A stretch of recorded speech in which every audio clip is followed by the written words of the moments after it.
Nassaumen Hockey Podcast, brought to you by the Hockey Writers.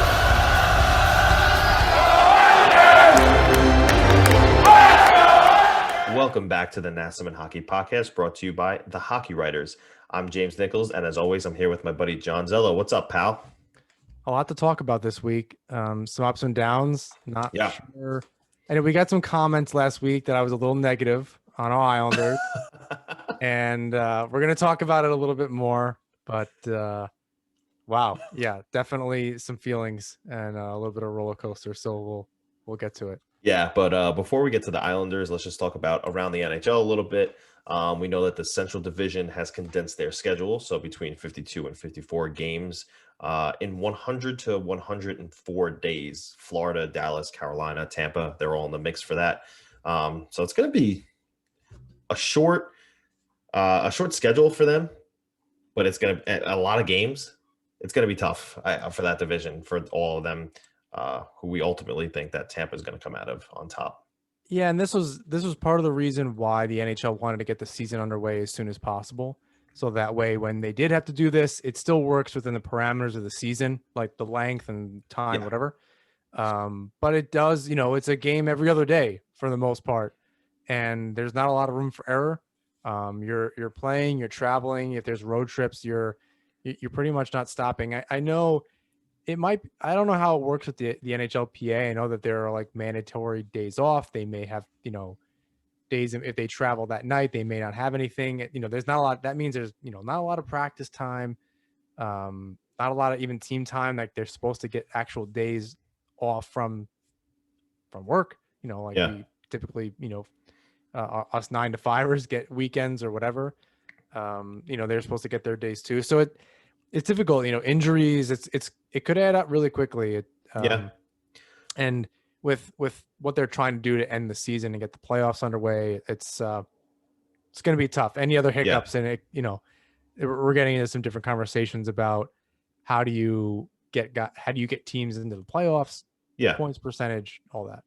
Yeah, I mean, there's positives and negatives to everything that in this kind of a situation. You could say short rest, but short memories at the same time. So maybe they'll, if they have a bad game, they can pick up next game and have a better one and forget about, the bad game they had previously. But we'll see how it shakes out. I'm interested to see if maybe somebody can dethrone Tampa, but I highly doubt that is the case. The NWHL is also underway now, and you can actually catch those games on Twitch, which is really cool. The Isobel Cup semifinals and the final will be on NBCSN. But I think that the NWHL has had a really good they've been advertising really well, and they've had a very good what's the word I'm looking for here? They've had a good following. There's been a lot of support for the NWHL, and they're actually recording pretty good numbers as far as views. Yeah, I was one of those people. I was watching over the weekend here and there. I watched that crazy, I believe it was Minnesota and Toronto, where Minnesota came back. I think it was down 5-1. Yeah. It was crazy. And I watched it. There's a Syracuse connection to Toronto, Lindsay Eastwood, who scored the franchise's first goal for Toronto. But Lindsay Eastwood played for Syracuse University, women's ice hockey team, their NCAA team. So that was cool, watching someone kind of local. I don't really know where she's from, but anyway, it was, felt like a little local connection. It was pretty cool. I believe she also works for Tampa Bay and does some stuff. She was in the bubble for them last summer. Can't confirm or deny. Not so, sure. I believe that was the case. But anyway, yeah, it was cool. It was fun to watch. I was around the women's game like a little bit, although it was at the club level. I did watch D3 games at Studio Oswego, and the quality of play is good. There's nothing wrong with it. It's a little different, but some of them, they could skate. There was so much of the play. I don't know. I was just watching a hockey game, so I definitely recommend, especially because you can AirPlay it to your Apple TV or whatever you got, Chromecast, whatever. It's super easy to watch. The broadcasts are cool. They have different views.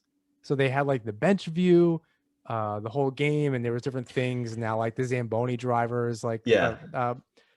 I don't know. She's being a star all of a sudden, and it's cool. They're having fun. They're putting Yeah. fun back in hockey. It's very different in the best way possible. It's very accessible. They're not being pretentious. I'm enjoying it. I think it's very good for the game. Speaking of the bench, there's actually not a bench, right? I think they're standing behind the boards. I don't think they actually sit. I'm pretty sure I saw on Twitter today as I'm scrolling through a picture of the NWHL benches, and they all stand. There's no seat there. They're standing. Wow, is that maybe that's just a Herb Brook rink? I found that hard to believe. I'm maybe I'm misspeaking here, but I'm pretty sure I saw at least one of the teams didn't have benches. They were just behind the boards standing, and they would hop over. It looks like regular boards and it looks like a regular bench, but behind the bench, there's actually nowhere to sit. And it could have, like I said, just been for one team. But yeah, I definitely saw a picture of that today. I can be sure of that. I don't know if it's for all of them or just for that one team. It might have been the Connecticut Whale. I'm not 100% sure, but I just thought that was a little interesting anecdote. But Yeah, we'll have to look into that. I I'm have no definitely with idea. you though. Entertaining stuff, really great for the game. I'm very happy with the level of growth that we've seen already. I think it's really cool that Twitch got in on it and they're at playing the games on their network. So really cool stuff. But there was a really interesting trade that happened this week, eh? A little bit. It definitely. I mean, I think on both sides it was just a matter of time, and for Columbus, it just came to a head at the end of last week, and it was, they didn't want to put it in the public eye, and then it just was very public. Yeah. And yeah, Dubois for Line. What do you think about that? I think I have my own thoughts, but I want to hear yours first. Yeah, a couple of things. I think Columbus wins the trade one. We know Line is one of the best scorers in the league, despite maybe some character issues. We'll see if that continues with the new team. I don't know how great Tortorella and Line are going to mesh. Plus, Winnipeg retains 1.75 million of Line's salary. Not that much, but they're still not paying him what Winnipeg was paying him in full. Roslovic is looking to break out, so he's a pretty good projected top six forward to be. Maybe he'll have more of an opportunity in Columbus. He right away from the beginning of the season was like, I'm not playing. Like, it's not happening. I'm not going to be there. So I think he actually already started skating with Columbus because he didn't need to quarantine or anything because he already kind of was. Was he in the States? I'm not 100% sure. I know he skated today. He was definitely in Columbus. I did see that. I was wondering. I was like, I wonder where he came from. I wasn't up on all of my Jets news, so I didn't know. So you think Columbus wins the trade? I think they got more.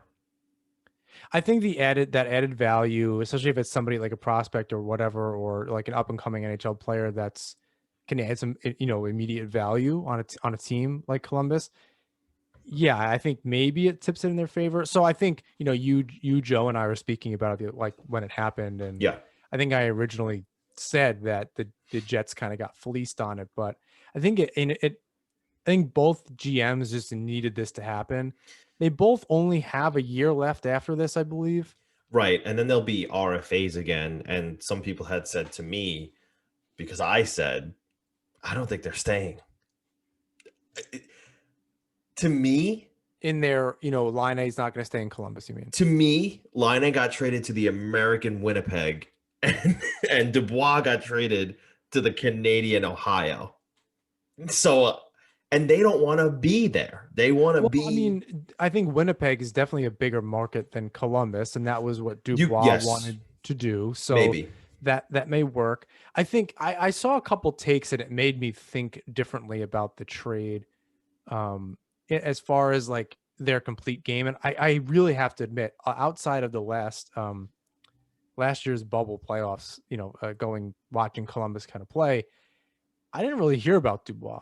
That might just be I'm a bad hockey fan, so I don't want to make it sound like he wasn't worth hearing about. But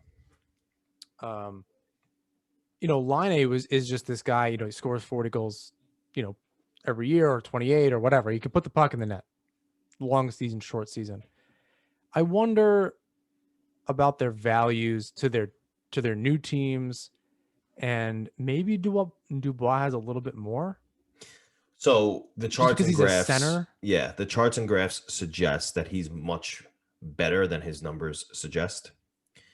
Um, he has an elite sense about him. He's just got to kind of put it all together. But he had been slowly but surely progressing towards that elite number one center status. He's still only 23, plenty of time to get there, just like our own Matthew Barzal. But he's a very good center. He's going to be the number one out in Winnipeg. I don't think that. Oh, well, no, Scheifele is going to be the number one. He's going to be the number two out in Winnipeg. So it's a poor man's Crosby and Malkin situation over there now. And that's good. I mean, a little less responsibility. I don't want to. I'm in no way comparing Dubois and Brassard, but it was like Brassard not having that responsibility. Different responsibility is good for them. Sure. It's just not the same thing as Yeah. trying to get first line minutes and defensive responsibility. You get, you can kind of sit back a little bit and be successful that way. A little less pressure. Yeah. But I don't know that they each stay where they got traded to. You think it's more of a dollars and cents thing, or they don't want to stay there? I don't think that they're going to want to stay there. And I think I think the organizations are going to want them to stay there. And they both said the right things, excited for the opportunity, can't wait to get started with my new team. But after saying, I want to get the hell out of here. Right. Yeah. When you finally do, you better say yes. Correct. It's been long known that Line A wants to play for a quote unquote big market. And it's also pretty much known that Dubois wants to play in Montreal. So personally, I think that they're both going to try and do that. You saw Panarin run the second he could to a big market team, and he did. I think that they have that same mentality, and I think that that's going to happen. It might not happen right after this current contract because I'm pretty sure they're both still going to be restricted free agents, but the second they can, they're out. Yeah, I really don't know. I think for both of those players, this summer will be interesting. I think for a lot of the NHL with the expansion draft and different things, like it might offer up some more possibilities for trades, so that a team can get one of these guys, another trade. And I think the scary thing is in the East Division and late, going into next season rather, back to the Metro Division, the Rangers are always in on guys. Always. Because it's a big market. They were in on Dubois. They have an up and coming team, so that's always really scary. Yeah. I don't know where Line A wants to go, and knowing how much he's going to get paid, I wonder how many teams are out there that can even afford it at this. Yeah. Vegas always seems to figure it out, and they're not afraid to ship their own guys out. Even though they seem really dedicated to guys. Even Nate Schmidt got shipped out of town. Yeah. The whole situation with Fleury. So I wonder where they're going to go. I especially a team that's like on the cusp of something. Is it, Line A to the Blues? Like, I don't know their cap situation. I'm purely speculating. I just I don't know where they go to actually it's a team in a big market that's gonna win. That's Dubois. I think Montreal. Yeah, that's great. Especially if they don't have to trade any huge assets for him, and maybe they offer sheet him or whatever the deal is if he's still in RFA after next season. Maybe a deal between, he can still get traded again. It's not like, of course, that's it. If they feel like they can get, when that trade tree happens, when inevitably Steve Dangle does a trade tree on on this in a few years for Sportsnet, as long as the Jets don't look like they got fleeced for Line A from, even if a different trade, they trade Dubois again, they flip them, they got to look like they got something for him. So which is going to be tough. If people think that they lost the trade as it is, it's going to be tough to recover from that. Dubois just has to work out. Yeah, there was a pretty overwhelming sense, among fans really, because it was Twitter polls with Sportsnet and everything who won the trade. Pretty overwhelming amount of people said Columbus won that trade. Maybe in the short term, because that team, Line under Trotz, I think Trotz is going to be a lot more demanding of Line, so yeah, he may not like Columbus very much either. Someone that's been, not doing the defensive responsibilities that's expected of a top player or whatever. Even Ovechkin had to learn that stuff. Yep. So I wonder how that works out. But I think for Dubois, maybe Winnipeg's it's a little tough in the winter. Anything north of Syracuse, I think, is tough, and that whatever north of north of this latitude anyway. But I wonder if it's just a good setup, because it's crazy there when there's fans. Yeah, it's a good hockey town, it seems like. So I don't. Maybe it works out for him. I think he starts having some serious success. That team is built very differently. They have some stars. Connor Hellebuck. The media is different in Canada, so he may get the attention that he wants, and it sucks that that's what it comes to. But what are your thoughts? I know this is off script a little bit. What are your thoughts on, I know this happens in the NBA, and you follow this a little bit, where players are just like, I want to go, and they're star players and blah, blah, blah. How do you feel about this kind of coming to the NHL a little bit with both of these guys? It's different than like an RFA. Barzal really didn't hold out. I think we learned after the fact that it was just a dollars and cents thing. They wanted to make sure they can do it, and it took some time. That number sounds like it was locked in for a bit. It wasn't like Mitch Marner. It wasn't like Nylander in Toronto. No.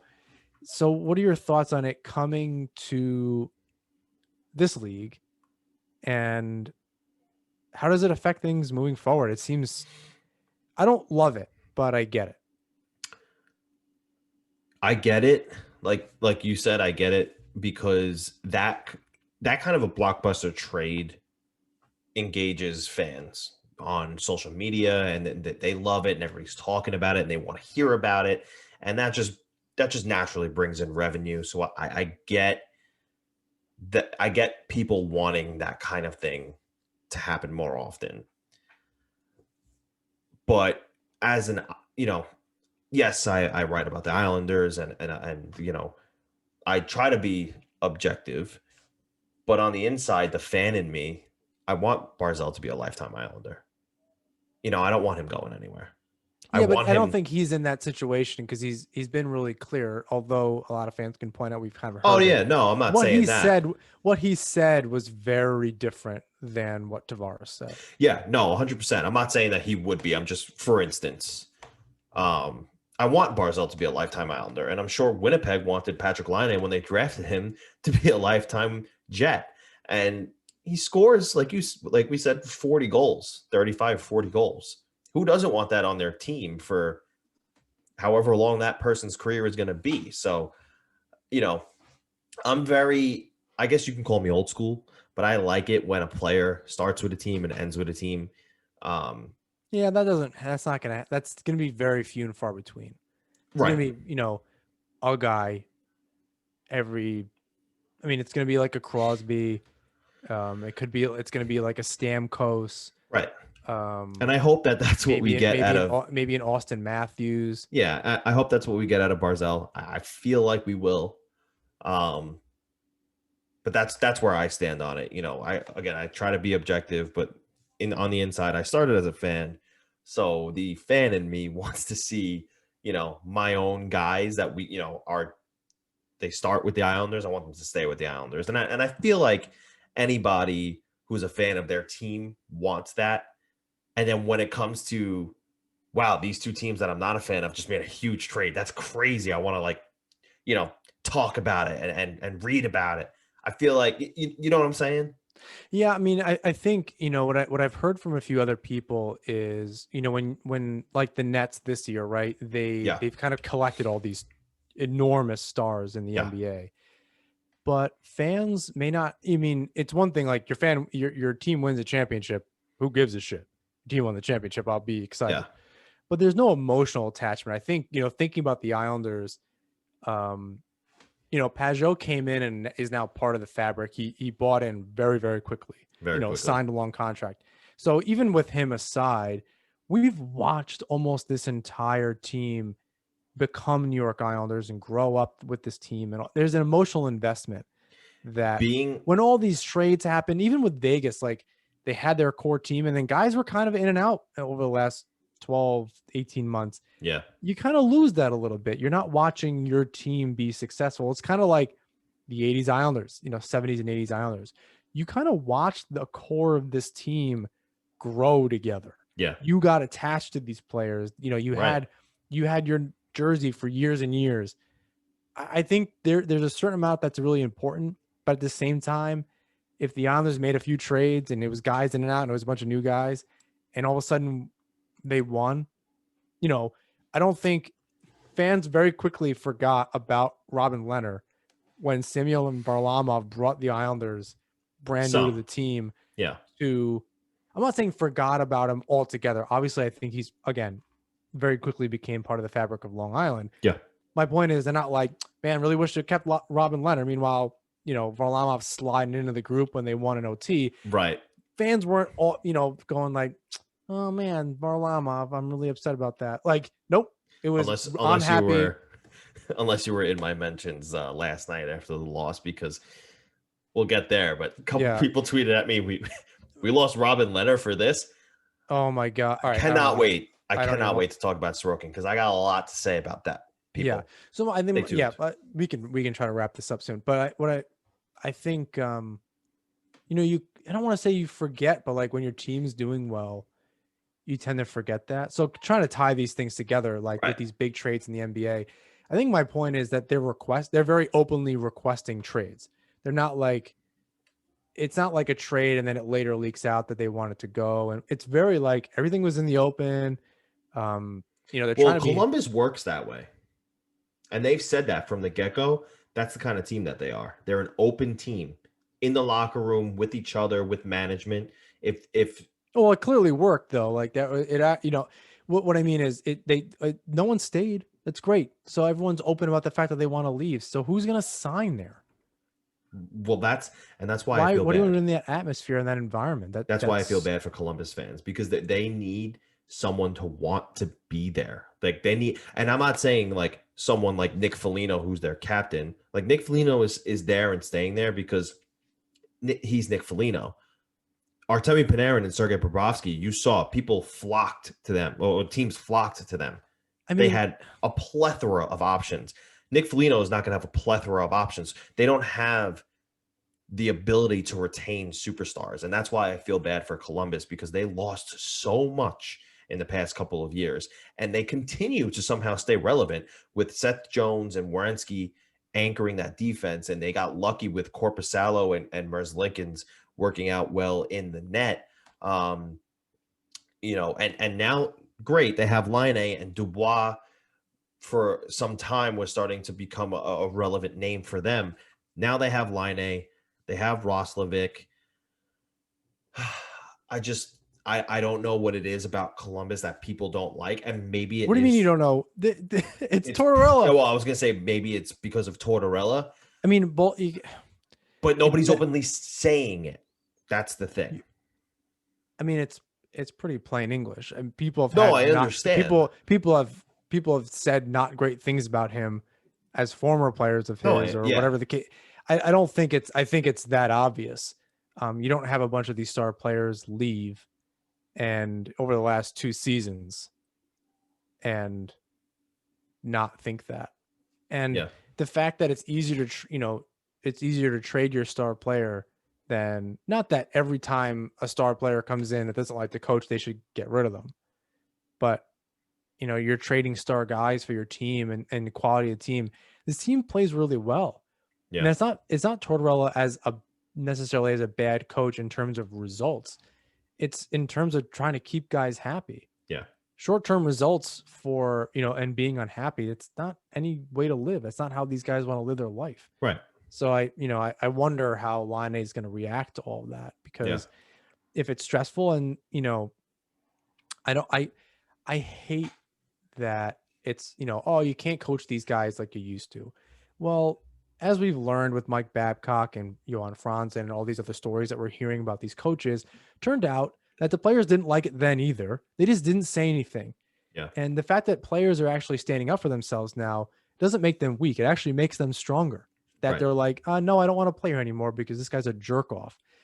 That to me shows a lot more courage and strength than dealing with it. Yeah, I agree. Just trying to be the hockey guy. And there's nothing bad. It means nothing bad of Franz and dealing with what he dealt with, because it was terrible and he didn't deserve it. But culture dictated at that time that he just didn't say anything. Yeah. That he dealt with it because that was just what it was. And I think it's that the players now are like, no, we're not going to get talked to like that. We're not going to deal with this kind of shit. And you're going to get better or you're going to get fired. Yeah. That's the deal. Tortorella seemed, somehow continues to stay relevant. Babcock didn't have that, although now he's on NBC, and that's a whole different story that we're not going to touch on this week. But it's, I wonder how much longer guys like that. Now, I think Tortorella's maybe softened up a little bit, but for him, what does that actually mean? Compared to what the players want these days. So yeah, I want to see the results. I'm not exactly sure when Laine gets into the lineup. We'll see when Dubois gets up with the Jets, and glad Columbus is not in the Metro, or that there is no Metro, because that would have made it a little more difficult. Obviously, seeing Laine 8, however many times we're actually going to see him, 5 or 6 times, still a lot. Yeah. So yeah, wish them both luck, and we'll see what the results are. Yeah, but let's trick out to on the island and just talk about the Islanders matchups with the Devils past couple of days. Bellows comes out of the lineup for Dal Cole in the last game. Sorokin bounces back quite well in game 2 against the Devils, but he still receives no goal support. That first game was great. I loved the way they played. They rebounded well after maybe a couple of games that could have gone either way. I don't know. They just, for some reason, in the second game of these back-to-back series this year, they're dropping the ball. And they're not even back-to-backs, which scares the absolute true, shit out of me. True. They're not back-to-backs. We're going to see that this the second game of a series, they're dropping the ball. Is it because they're not playing well in front of Sorokin and they're worried about who's in net? I don't know. I don't buy that yet. I don't know if it's that they're changing their game because they're uncomfortable with who's in net. I don't because think they won against Boston, and that was Varlamov, and then they won the next game. So I don't know that it's. I mean, I guess it's Varlamov in both. Right, games. That's what I'm saying. Varlamov, but it's in the 2 games that Sorokin played. I don't know. Maybe they're not confident in front of him yet. Is that something that's listen, in the 20-something years that I played hockey, when there was a change in net, I didn't change how I played. I still played. And my coach didn't change how he coached. He still coached. So I don't know. We need a larger sample size, I think. I mean, when the guy lets up, in that game against the Rangers, you start thinking a little bit. I mean, I think in the NHL is obviously a little different than the level that you and I played at. Of course, yeah. Which was right below semi-pro. Right below beer league most of the time. Semi-pro beer league. Yeah, right. They wouldn't let me sit on the bench for that. But I think you have a game like that, and it's kind of in the back of your head. You want to have a short memory, but goalies play differently. Some play the puck a little bit more. Some can, don't require the same clearing in the front of the net that others do. So there's all these little quirks. And when you're a pro and you're with these goalies and you're doing it every single day, you're going to notice that stuff more. It does probably play more of a role. And he's struggling a little bit. So then they may get nervous and change their game. And timeout. That second game, he did not struggle. He played fantastic. He played much better. That was his athleticism came through. Absolutely. All that kind of stuff. I think it was really, really great saves. Like a couple of saves that people saw on Twitter, they were talking about it. This is what we were excited about. This is why we were so excited to get Ilya Sorokin to the Islanders. He made one stretch save that he made where you have to have some legs to make the save that he made, going from a little bit. He went past one post to the other side because he came out of his crease a little bit, and that's something I noticed in his game too. He was definitely playing higher in his crease. He could stand to go a little further out, but he's got to push for position a little bit. He's getting there. He played. I feel like he gave the Islanders every bit of a reason to push back, and they didn't. They did not. That's what I said last week, and part of my rant last week that we got some fan mail about was me it sounded like I was complaining, but I was worried about their consistency, and it's exactly what we saw this week in both of these games. It's right. They weren't even remotely close to being the same team. Those outside of the goalies and Dalcol, who shut me right up. I thought he played great. He played his awesome. Legs were moving. His hands were good. Now listen, I don't think he had a problem there at all, but it's just the consistency of the entire team. Guys aren't showing up. Then Beauvillier goes down, and then that was it. After that, there's a ton of people who are telling me, why is Dalcol in the lineup? Why is he getting in the lineup? He shouldn't be in over Kiefer Bellows. True. He should be in over Ross Johnston. He played great. He was perfect in his own end. Every time he was on the ice, he was getting the puck out of the defensive zone and driving it into the offensive zone. I think he even was one of the guys who started the breakout, and he skated it from the defensive zone into the offensive zone. And he looked good doing it. And you don't see that from him. And your favorite term, he didn't look like he had a grenade on the end of his stick. He looked like he was carrying the puck with confidence. Is he going to score 15 goals? Probably not. But if he's going to drive play, I'm okay with it. Pair him with Peugeot and pair him with Bellows. I don't know what that's going to be. Regardless, getting back to Sorokin, he played so well in that second game that it gave me, and I didn't doubt him, but it gave me even more confidence in him. He learned so quickly from game 1 to game 2 that it was like night and day. That I even said, put him back in against the Capitals tonight. Put him in against the Capitals tonight. No Ovechkin, no Kuznetsov, no Samsonov, and I guess we're going into our next talking point here. I think that against what I believe is a weaker team without those 3 core pieces, put him back in. Show him that you have the confidence in him. Get him 1 goal for instead of 4 goals against. He's in a tough position, not getting any support there. I don't know how you evaluate. Imagine what he feels like. Right. And I will also say, his counterpart over on the Rangers, Sorokin, also feeling it a little bit. Last year he's had a lot of success in the KHL. He had a lot of success.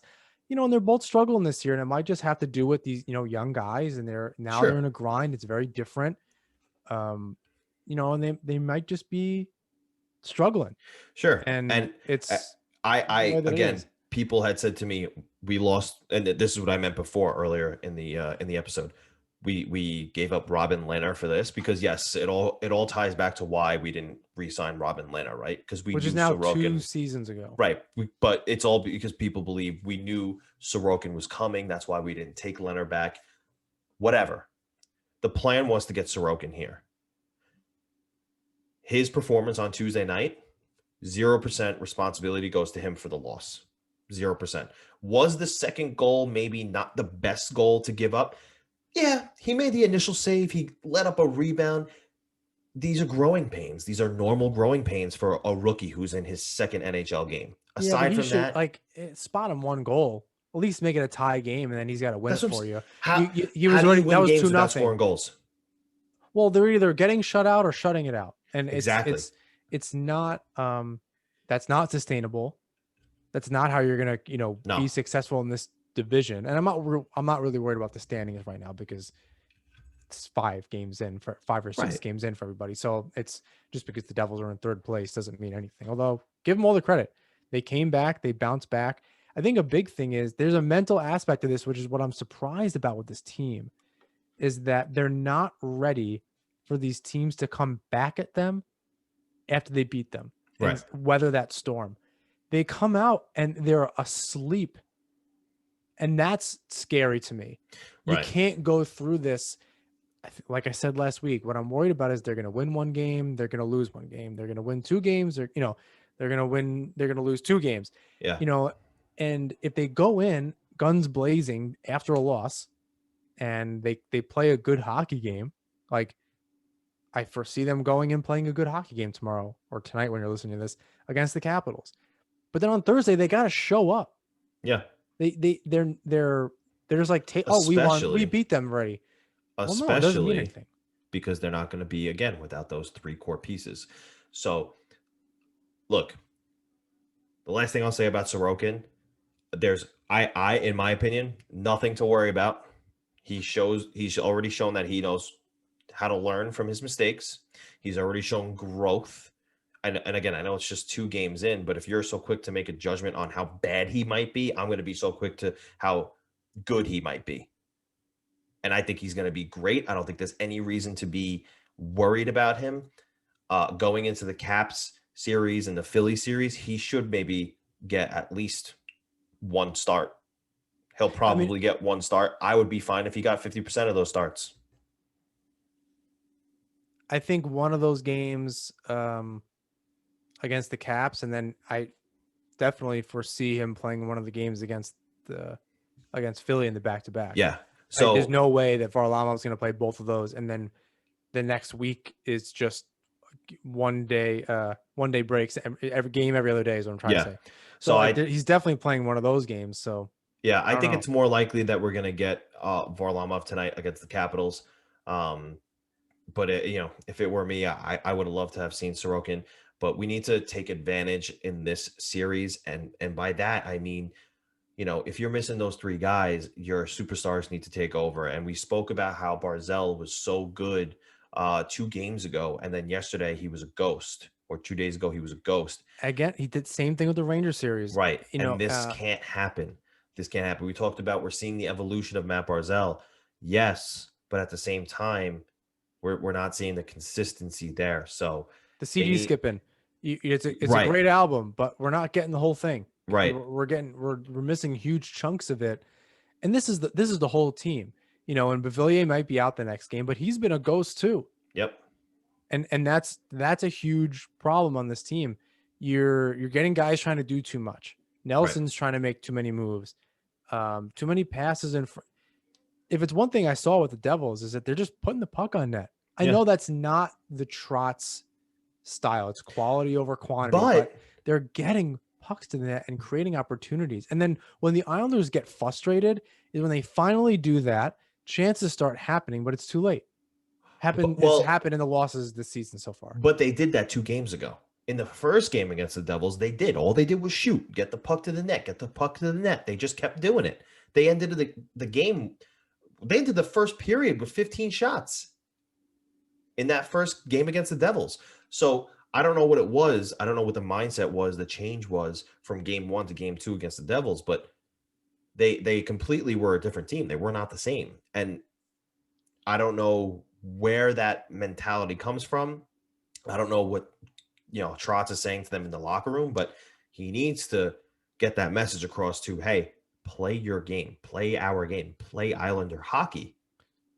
Yeah, it's interesting because if you look at, I know it's not huge with the Islanders fans, but the analytics will show that this is them regressing to the mean, right?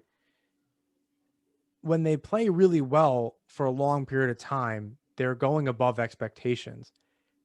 That's what they did during the bubble. They just played above their expectations the entire time, which is fine, right? Winning is winning. It doesn't matter.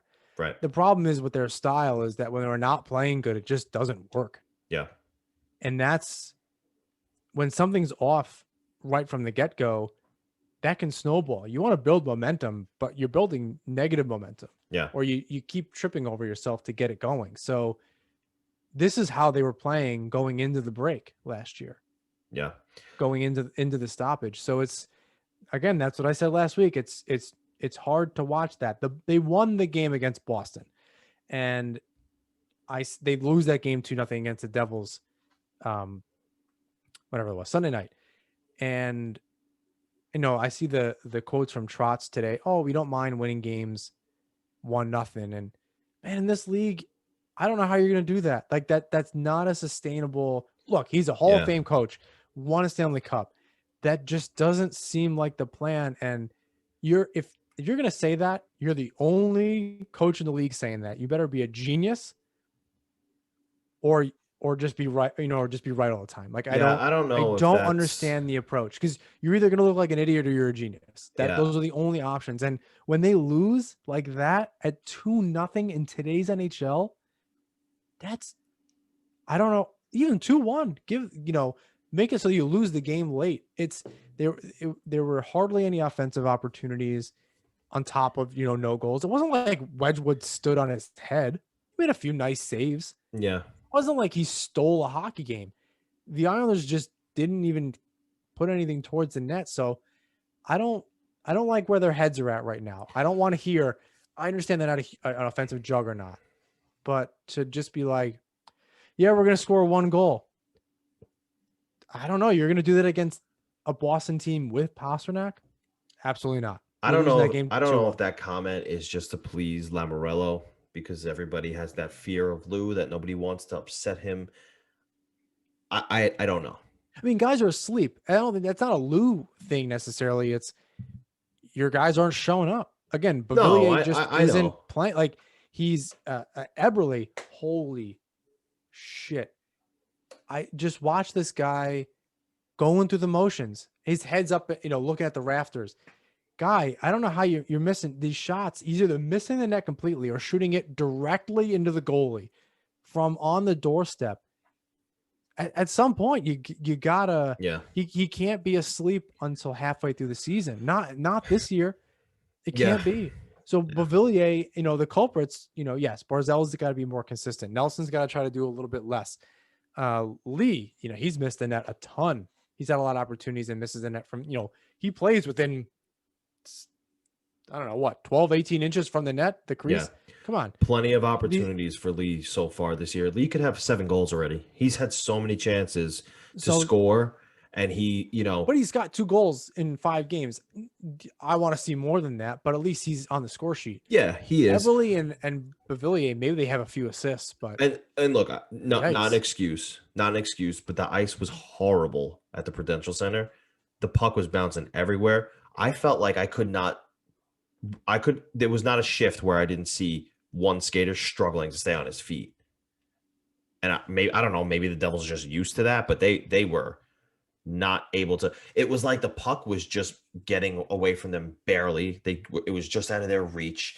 It was like Anders Lee was on his. They've been doing that for a few games. Yeah, they can't string 2 passes together. Yeah, and again, that's another problem for me, is watching them not be able to make passes with nobody on them. Yeah. No one on them, no one on the player they're passing to. I'll tell you what, though. Dobson looked real good. He continues to look good. He's shooting the puck. He's getting it towards the net.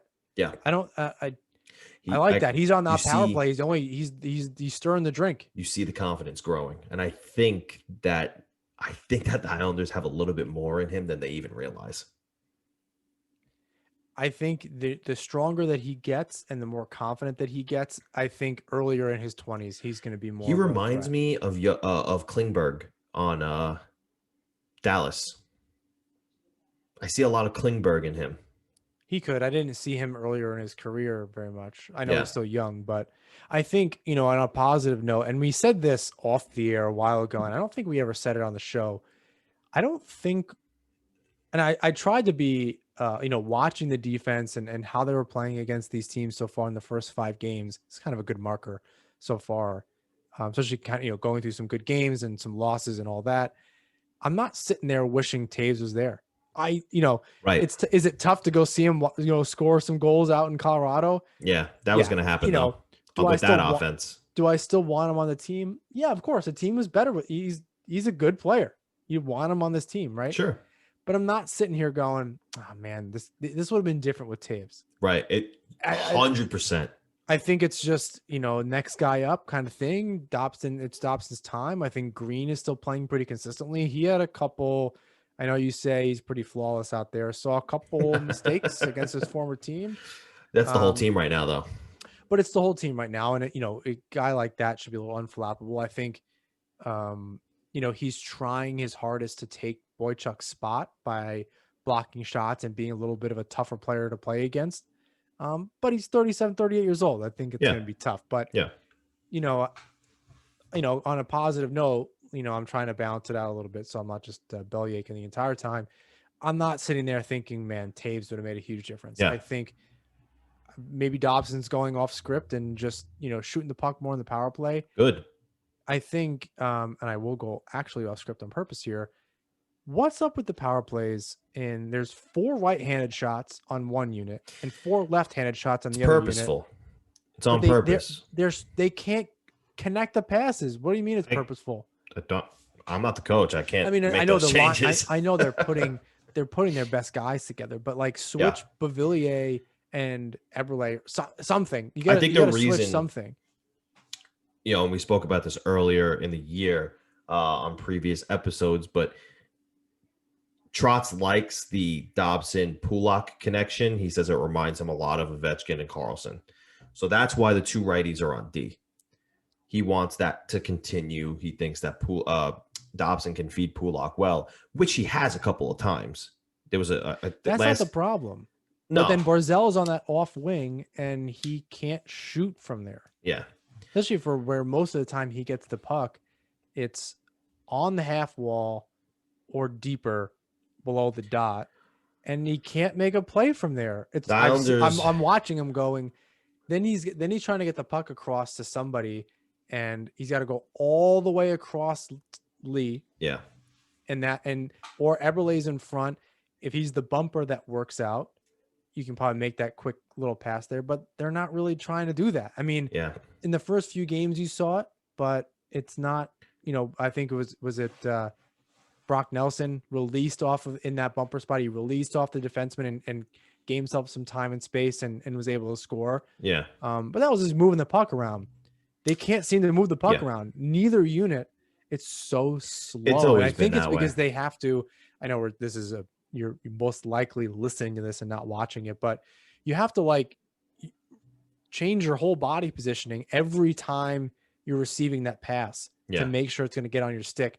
And if you're the one passing, you're doing the same thing. So Dobson at that top, every time after him and Pulak are trying to move that puck around, he's giving himself away by having to shift and then pass to Barzell. Yeah. So if Pulak's your guy, if he's the trigger man, I don't know, maybe Dobson isn't that guy and it's Barzell and Pulak. I don't know. It's not working. Watching them try to do this is frustrating. Yeah. They got all these guys not being able to connect the pass. They got to do something, but they've always had to do something with the power play for years now. Even before Trotz, the power play has been just so bad for a long time. And maybe it's because of the lack of that true sniper. I don't think so. I think it's strategy. Right, maybe not. The strategy is pretty bad, and I'm not sure. I don't know. It's a mental thing with these guys, and they haven't figured it out in a long time. And I don't know what it is that they need to do to figure that out. I mean, under Trotz, it could just be that they're just not an offensive-minded team. So it's maybe that they're going to struggle. It's not like you had a cheat code in Ovechkin that you're going to set up on the dot, and it was pretty much guaranteed you were going to get one a game if you got enough chances. So it might just be that it's not Trotz's forte. He's a defense, neutral zone guy, and hard work in the offensive zone pays off at some point. Yeah. But these guys have talent, and I don't know what you need to switch around. Maybe I like Dobson on that first power play unit. If you at least throw Leddy, if you want 2 defenders out there, and if you throw Leddy on that other wing, on that half wall position instead of Barzell, and maybe put Barzell in the bumper spot and move Eberle down, to the second unit, you might open some things up there. Yeah. The defenders on the penalty kill might kind of collapse in on Barzell trying to take away and open up everything else. Yeah. You actually get shots and create some traffic there instead of, he's out in the wing. He's not gonna. He's on his off wing. He's not going to score from there. He's most likely he's going to miss the net. Yeah. Now he's an elite shooter, so it's not like he can't get short side. But, we saw Hughes do that too. Yeah. But I don't know. It doesn't seem to be working, and I'm not exactly sure. I'm no power play expert. Yeah, the power play, like I said, it's been what it's been for a long time, and it's a good point. Trotz is a very defensive minded, and he had Ovechkin with the Capitals, so he already had that built-in offense that he didn't really have to worry about.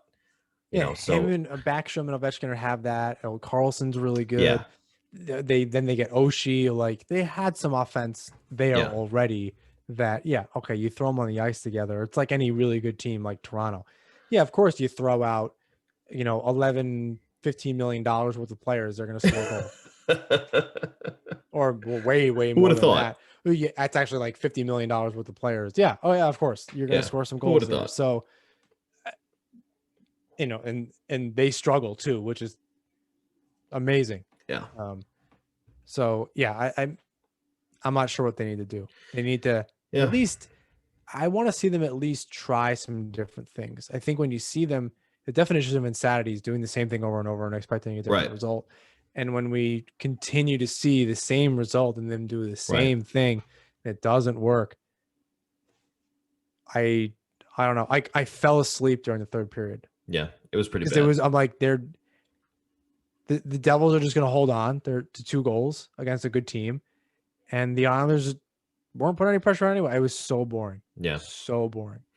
Yeah, well, the Islanders are actually going to see another team who's struggling at the beginning of their season as well. In Philly, they kind of look like the Islanders right now. They're -2 in goal differential and struggling to score goals themselves. So that series is going to be a grind. It might be something similar to what we saw in the one game against Boston. But both of those teams are struggling to score. Voracek and Giroux are not quite the offensive force that they used to be.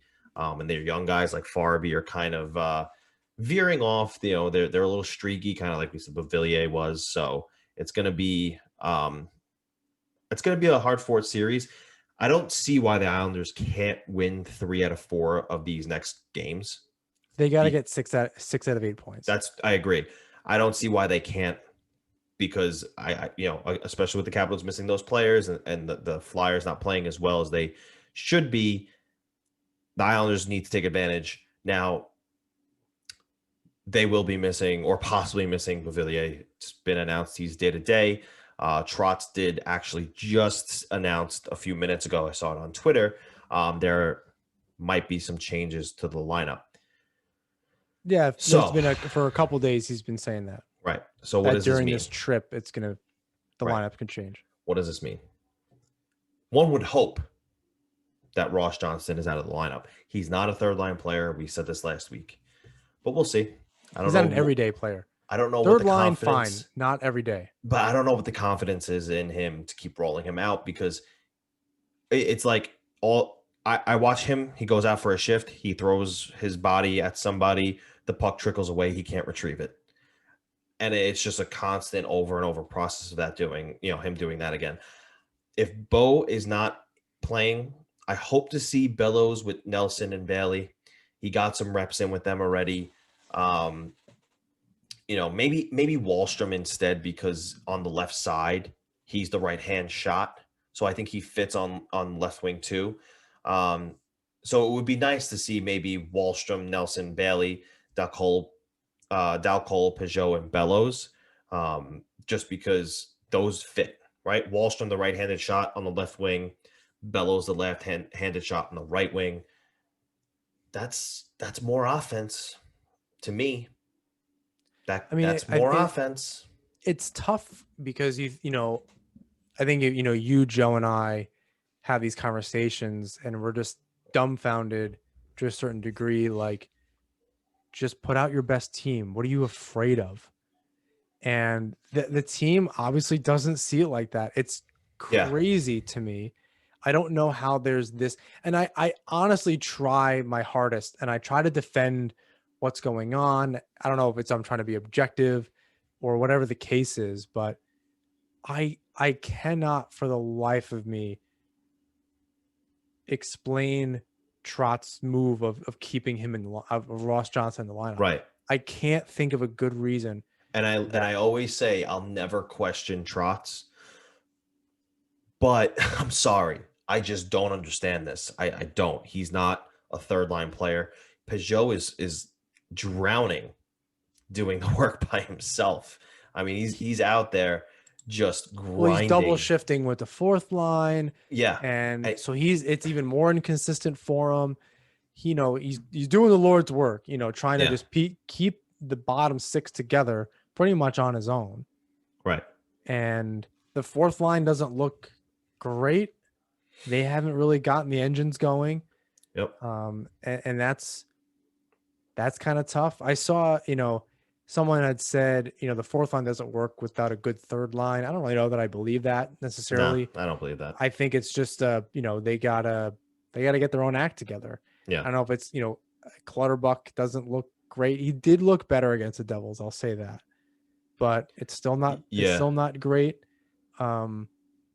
Martin's kind of been invisible. Cizikas doesn't look the same. I'm not exactly sure. I don't, like you said, you try not to question him. I don't want to just have this like blind faith in the guy. Yeah. But you think, I know they're kids, but they're talented. Get them the reps. Look, your team's playing like crap anyway. Yeah. What do you got to lose? You're going to lose with guys and veterans just so you can say the veterans went out there and showed them how to lose? Yeah, That's a terrible approach. I feel like his hand is almost forced at this point if Beauvillier doesn't dress, that he has to put Wahlstrom in and he has to put Bellows back in. Because after that last game, that third line cannot stay intact. And it's not Peugeot's fault and it's not Dal Cole's fault. Seeing Dal Cole, I almost don't mind that. I know, in our thread, we discussed it a few times, and you obviously want the two kids up with Peugeot, but all right, you want a guy that's been in the league a little bit in Dal Cole that can just kind of be the safe player on the line. Sure. You can do 28, 44, and 20. That can be the line. That's not a big deal. I like that. But then you gotta, I think if Beauvillier's out, you put Wahlstrom in, or even if Beauvillier is in the lineup at some point over the next 4 games, which you anticipate, hopefully, if he's day to day, you anticipate maybe by the weekend he's in the lineup. Maybe you try Wahlstrom with Dal Cole and Peugeot. Maybe. But to your point, Johnson's gotta, he's not looking good. I mean, in the past, a few of us were excited. Okay, that's not a bad third line. Okay. Ross Johnson's got better offensive abilities. Maybe he's a little bit better version of Martin, blah, blah, blah. He's looked exactly like Martin, and not in the good way. Nope. Martin in his role in the fourth line doesn't need to have hands. Nope.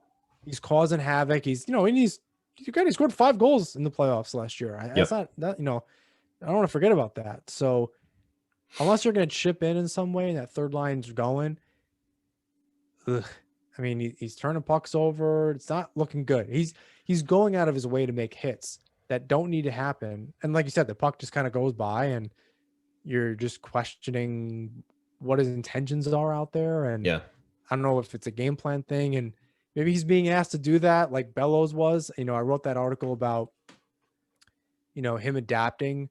But I think some of it is that they're asking him to play this third line role. And this is what you do on the third line. You throw a ton of hits. But my big qualm there was that they're going to have this Dal Cole effect. It really should be the Niederreiter effect, but where you're kind of sticking these really talented guys in bottom 6 roles in limited minutes. And it's going to take a long, I don't blame Dal Cole for the player. He was a goal scorer, turn into this other thing. That's not what he's used to doing. Yeah. His whole life, he did something for 3 years. He's playing under a different coach or a number of different coaches and getting bottom 6 minutes playing with so talent. And you're expecting him to just kind of carry the bottom six? Right. No. The same thing with Niederreiter. The second he left, he was playing well. Yep. And it was you put him on in a more of a middle six role instead of a bottom six role. Well, what a surprise. You utilize him for his strengths. And I worry that for Bellows, the same way with Del Cole, that you kind of beat the offense out of him. You beat the creativity out of him. Well, let's see. Let's hope that, and I don't hope that Beauvillier is hurt, but if he is, this opens a door, right? Let's hope that the lineup goes, the way we're kind of saying right now. Give Wahlstrom that opportunity to play on the second line where he can utilize that NHL ready shot. He's an offensive player. Let him get those chances. A better line of Cole, Peugeot, and Bellows could work out to be a little bit more of an offensive force. And we've seen Bellows is fine in his own end. I don't really have any issue with having him out there. In maybe the last, 2 minutes of a game, I'm not worried about him being out there making a mistake. So let's hope that the lineup goes the way that we're hoping it goes, as we're speaking right now. Is Trotz maybe referring to there being further changes, like maybe Nelson won't be centering Bailey and maybe Barzal won't be centering Eberle and Lee? Are they going to change, everything? Not sure. We'll see. I don't necessarily think that they're going to change the top line. I don't necessarily think, there's going to be rash changes, but, I don't see anybody else who fits on the second line other than Wahlstrom. Yeah, I mean, even if you flip Bailey and Wahlstrom around or whatever, so because there's typically three lefties on that line, so if that's just how it is, and you want a little bit more balance, like on the first line, sure. Yeah, it doesn't. I don't think it hurts.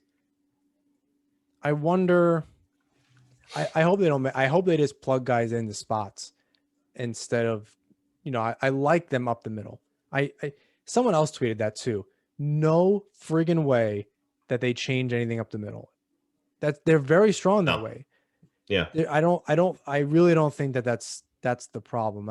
You might see guys maybe the depth Trotz chart of that. it. Maybe Peugeot on the first line, Barzal on the second line, Nelson on the third line, just to shake it up if it gets to that point. But I don't see one of them moving to the wing. I don't think Trotz wants to shake it up quite that much as far as inject things into already made molds, so to speak. Right. So again, you put a Wahlstrom on that line, and maybe maybe over 2 games he plays so well that when Beauvillier is healthy, he comes back and plays on the third line with Peugeot. That's what I'm saying. The little tweaks in a lineup and moving a guy here and there, I don't mind that. Well, that's what I'm saying. I also worry about deployment, but I'll let you say your piece first. Well, here's the thing, right? Again, like I said, I don't hope that Beauvillier is hurt, but this could open a door. And if he's out 3-4 games and Wahlstrom plays those 3-4 games, and let's say he scores 3 goals, suddenly you're like, okay, this kid can play. This kid can score. This kid can bring something, an element to our team that we don't have right now. And now suddenly Beauvillier is back and he's forcing his way to stay in the lineup, meaning Wahlstrom. And sure, Beauvillier gets a spot back on the second line, but now you're playing Cole with Wahlstrom. And you're continuing to see a strong game from Bellows. And now suddenly it's like, okay, the trust is there. Now I don't have to tell myself, no, Ross Johnson needs to be in the lineup because he has 100 games in the NHL more than Oliver Wahlstrom. Yeah, I can't. I understand that if it's against even Philly, you have Johnson in the lineup. Tougher guy. Sure. Whatever. But if you're gonna play him every single game, that's what I'm saying about deployment. I don't think anyone ever minded Johnson getting in the lineup. I don't think anyone was calling for him to be in the lineup every single game. Nope. And then it's the times of the game too. It seems a little weird. It's kind of like Ladd being out there in the playoffs last year against Tampa. You're like, what is this guy doing? Yep. He should have been in the locker room taking his skates off with 2 minutes left. No way. And that's, again, you try not to question Trotz all that much, but every once in a while, it leaves you scratching your head. And I don't want to be the Debbie Downer guy on this show, but when Too late. this is, I know you don't want to just throw their bubble run out of the window. I know that's not good for anyone. That's not good for my own morale as a fan. That's not good for anything. No. However, this is the team we saw at the end of last regular season. It's still early, but you're not wrong. Yes, it's early, and there's plenty of time. Look, they take 6 of 8 points. We're having a very different show next week. Yeah. Even if they don't, even if they took 4 of 8 and they played good hockey. Okay. I want to see them play good. I want to come back and go, you know what? They lost, but I liked watching those. Could have went either way. Bounces and this. I'm all for that. I understand how all the hockey gods work. Sure, they're going to lose hockey games. That's not the problem. I think he even said that verbatim last week. Losing the games is not a problem. Not showing up is different. And in 2.5 games this year out of 5, they didn't show up. Yeah. And on the other nights, on the other half, in one game, they were, a little bipolar there against Boston, although I think people were giving them a little too much credit for that win. That they woke up in the rest of the period, second and third, still think they weren't playing that great. So, yeah. But I'll give you 50% of the games so far. And it's funny. 50% of the periods, because I don't, they got to play more consistently. They can't just show up when you feel like it. Because then you know what that's going to do? You're going to find yourself in 5th place and, not being in the playoffs this year. It's funny too, because this morning Dal Cole said, he's like, everybody knows that they're fighting to stay in the lineup. Do they? Because they're not seeing the result of that. They see one guy get changed. Right. You see guys making mistakes and not finishing and all this kind of stuff. And the one guy that's the easiest one to pull the plug on, they've just decided to not do that. Right. Yeah, it would be hard to sit Eberle. I totally understand why you don't do that. Ross Johnston? Right. Give me a break. Yep. You know what? No one would have been mad if they threw Timoshov in there for a second. I would like to see it. Try a thing. Even if it meant, Bellows wasn't going to be in and it meant Dal Cole. Okay, Johnston, Pajot, and Timoshov. Try it. Yeah. Do something. I'd like to see it. They need an injection. They need someone to be that difference maker. And that's like New Jersey. They have so much more energy this year because of how Hughes is just a completely different player. Yeah. They need someone, I love this expression. They need someone to stir the drink. They don't have somebody that is turning the wheels on this team and getting them going and being that energy. Beauvillier can absolutely be that. Barzal can absolutely be that. And that was the beauty of their playoff run last year. It was someone different every night that stepped up and got those wheels turning. It was the first line sometimes. It was the second line sometimes. It was the third line sometimes. And even Pajot's looked a little sleepy. Scored that goal, was fantastic, whatever. Maybe he's got too much on his plate. Maybe without consistency, it's not going to do anything good for his game. But, he was a good driver. Not just a play, just the energy. Yeah. Everyone seems to be a step behind. Maybe it's short training camp. Maybe people weren't as ready as we thought going into the season. I find all that really difficult under Lamoriello. Knowing how quickly, what the hell hath, fury that he can come down on you with. I think it's, there may be a little bit of a case of that. But like I said last week, at what point does that just go away and they're just not playing well? Yeah. Like you gotta, we'll see.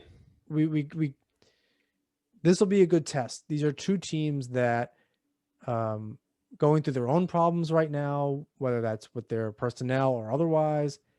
But they gotta build momentum. I know it's like the most cliche thing in the whole world, but if they plan on playing well against teams they haven't seen yet too, and they're going to see Buffalo in a back-to-back very shortly. They're going to see Pittsburgh in a little bit of a series.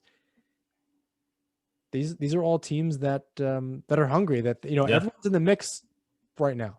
Yep. So when everyone can smell it, it's going to make it hard to play against these teams. Absolutely. And especially when you're playing games and teams in 2-game sets, they have to start getting prepared that second game if they win that first one. And they have to be the ones driving the play in the game. They're letting it come to they them, need to dictate and more they games. can't handle it. It's very clear. Yeah. So they got to come out and meet it and then turn the table. Yeah, they There's need to no dictate more force. games. They need to take over more games. They have spurts As a team. Yeah, as a team. way as the Islanders do it. I'm not Yeah. saying Barzal needs to go score hat tricks all the time. Yeah. They all need to kind of get it together and roll Right. those lines. And They have spurts of it, but then it dies off and you don't see it for a little while. It could get troublesome. two So shifts a period is not enough. sure. Yeah. Yeah, it's an issue, but we'll see how they respond. Washington tonight, and then again on Thursday night, and then Saturday and Sunday we will see Philly.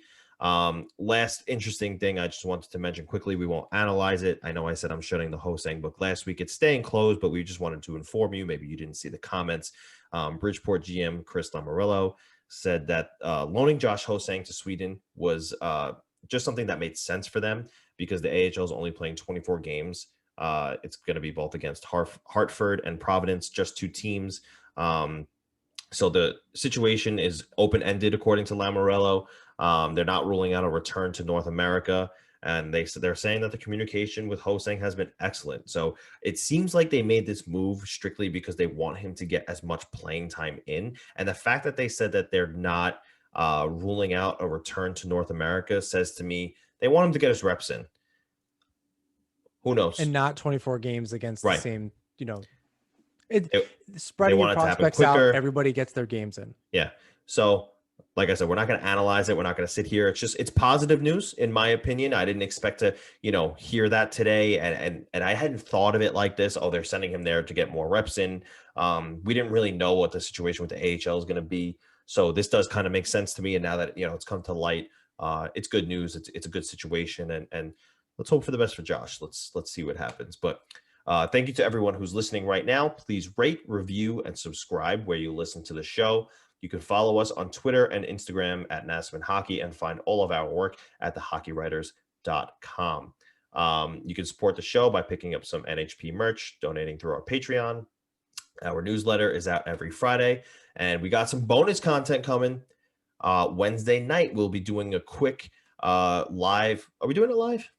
I don't know if we're going to do it live. There'll be a We'll bonus see. episode on Patreon, kind of going over Wednesday night's game or Tuesday night's game. We're recording this on Monday night, and I think we messed it up the whole episode. So everybody's going to think that tomorrow is the wrong day. We're going to analyze Tuesday's game on Wednesday night ahead of, so that you can listen to it ahead of Thursday night's game against the Capitals. What went right, what went wrong. We'll do a quick 20-minute thing. And we're going to start doing that as regularly as we can. So get on board. It'll be a lot of fun. It'll be a little bit different and just to the point. There's content. Yeah, absolutely. So if you're looking for some, good 10 to 20 minute episodes of post-game instant reactions from both John and myself, head over to our Patreon, hit that subscribe button, and you will have access. Until next time, everybody, let's go Islanders.